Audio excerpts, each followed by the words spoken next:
Que deviennent nos déchets une fois sortis de notre quartier et quel impact peuvent-ils avoir sur notre écosystème? Des questions sur lesquelles ont été sensibilisés des scolaires ce lundi au Moto-Vini à Fa'a. Comprendre pour mieux prévenir, une méthode qui a su captiver les plus jeunes. Leur Philibert était sur place. Ça tourne, ça refroidit, alors ça brasse les... C'est de l'aluminium.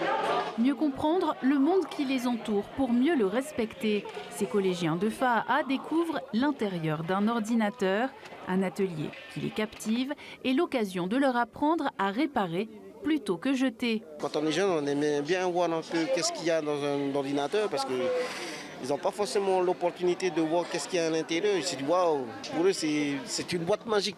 Le message avec aujourd'hui, c'était de dire aussi à ces jeunes-là que vous voyez toutes ces matières, tout le matériel informatique qu'on a, tous les téléphones, en fait ce sont des jeunes, des enfants qui travaillent dans les mines. C'est de les faire comprendre, en fait, de prendre conscience que voilà, matériel informatique, que ce soit téléphone ou autre, c'est pas un jeter n'importe comment.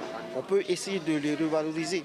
Du coup, là, je viens de voir avec ces personnes. Hein.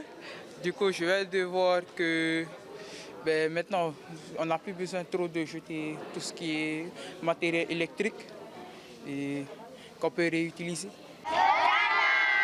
Soutenu par la commune de Fa'a et le contrat de ville, le projet de Mon quartier au Lagon éveille les plus jeunes sur l'impact de ce que nous jetons à travers des ateliers animés par Temana Otemoana, Aoua, Océania, FAS et Odewa. Ces élèves de CE1 apprennent par le jeu. Là, il y a 3 indices qu'il faudrait aller chercher. Dans quelle direction vous allez devoir partir?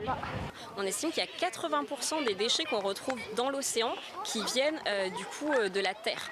Donc en effet, tous ces déchets, par exemple, quand il pleut ou quand il y a du vent, ils vont descendre et ils vont se retrouver dans le lagon. Et la problématique, c'est pas forcément les gros déchets, c'est le fait que petit à petit, ils vont devenir des petits morceaux, du microplastique. Et là, ça peut gêner les animaux qui peuvent ingérer le plastique, tomber malade ou avoir des occlusions intestinales.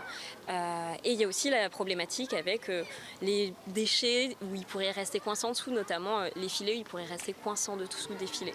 En plus de cette journée, Temana Otemoana organise des ramassages de déchets et une campagne d'affichage pour rappeler les éco-gestes.